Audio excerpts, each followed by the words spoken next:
Good evening, everyone. Today I'm here to talk about critical reflection based upon developing critical reflection as a part of teaching, training, and teaching practices. यसमा चाहिँ म तपाईहरुलाई what त्यसपछि गएर how र finally why को बारेमा कुरा गर्छु र फाइनली प्रेजेन्टेसन कन्क्लुड गर्ने कोसिस गर्छु। क्रिटिकल रिफ्लेक्सन्स भनेको चाहिँ कुनै पनि कुरा जुन तपाईले नर्मलाइज गरिसक्नु भएको छ हैन, त्यसलाई चाहिँ च्यालेन्ज गर्ने हो, क्वेशन गर्ने हो भनेर भनिएको छ। त्यसको लागि चाहिँ हामीलाई कन्सियस अवेरनेस चाहिन्छ भनेर भनिएको छ आफ्नो थिंकिङ प्रोसेसमा, त्यसपछि गएर प्र्याक्टिसेसमा पनि। त्यही भएर critical reflection is the heart of being an effective teacher र टिचरलाई चाहिँ एज अ रिफ्लेक्टिभ प्र्याक्टिसनरको रूपमा पनि देखाउन खोजिएको छ यो पेपरमा। क्रिटिकल रिफ्लेक्सनको चाहिँ मेजरली दुईटा कम्पोनेन्टहरू हुन्छ। हलिन्सले चाहिँ यसलाई एउटा पर्सेप्सनको रूपमा भनेको छ र अर्को भनेको चाहिँ रिफ्लेक्टिभ प्र्याक्टिसको रूपमा भनेको छ। सो पर्सेप्सन भन्ने बित्तिकै चाहिँ it's based upon your individual experience, professional practices र त्यसपछि गएर तपाईको भ्यालु सिस्टम छ हैन। र रिफ्लेक्टिभ प्र्याक्टिसको कुरा गर्दाखेरि चाहिँ it's based on your perception, तपाईको पर्सेप्सन कस्तो छ, त्यसपछि गएर तपाईको प्रोसेस अफ रिफ्लेक्सन नै कस्तो छ र तपाई कुन स्टेजेसबाट आइरहनु भएको छ आफ्नो प्रोफेसनल डेभलपमेन्टमा भन्ने कुराले चाहिँ डिटरमाइन गर्छ भनेर भनिएको छ। Now let's move to another slide where I will be talking about the how of critical reflection.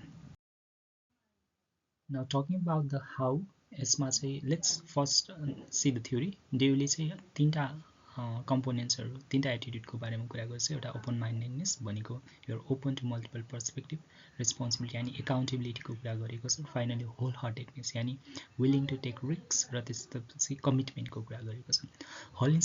हलिन्सको अनुसार चाहिँ चारवटा कम्पोनेन्ट्सहरु इम्पोर्टेन्ट छ भनेर भनिएको छ। एउटा पेडागोजिकल कन्टेन्ट नलेज हुनुपर्छ, त्यसपछि गएर नलेज अफ लर्नर्स हुनुपर्छ भनेर भनेको छ, त्यसपछि गएर नलेज अफ टिचिङ कन्टेक्स्ट र फाइनली एजुकेसनल पर्पस एन्ड्स र एम्सको बारेमा। So what does it do?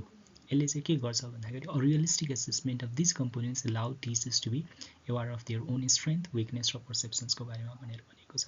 Now let's look at the some practical examples हैन। त्यसमा चाहिँ अब मेजरली दुईटा कुरामा क्याटेगोराइज गर्न सकिन्छ। एउटा सेल्फ इभ्यालुएसन र कोलाबोरेटिभ स्ट्र्याटेजिज र त्यो के हो त भनेर हामी हेरौँ है त।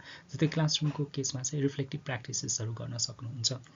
अर्को भनेको चाहिँ तपाईले अरूको बारेमा र आफ्नै बारेमा यानी प्र्याक्टिसेसहरुको बारेमा रिसर्च गर्न सक्नुहुन्छ।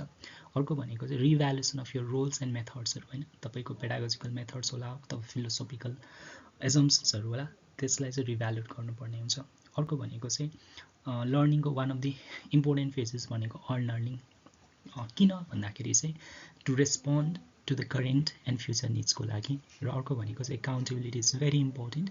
र finally one of the interesting thing is कुनै पनि डिलेमामा भएको कुराले चाहिँ तपाईले यदि सल्भेबल प्रब्लममा चाहिँ रिफ्रेम गर्नुभयो भने पनि त्यो क्रिटिकल रिफ्लेक्सनको प्र्याक्टिकल एक्जाम्पल्सहरु भयो। Now let's move to the final the why. किन क्रिटिकल रिफ्लेक्सन चाहिन्छ त specially in teaching training and डेभलपमेन्टको केसमा भनेर म थोरै तपाईहरुलाई केही कुराहरु भन्छु। Now talking about the why it is essential for teachers training and development भन्दाखेरि चाहिँ यसले चाहिँ it will help you to focus on how and why हैन, how and why of teaching. अर्को भनेको चाहिँ इन्फर्म डिसिसन मेकिङ गर्नको लागि।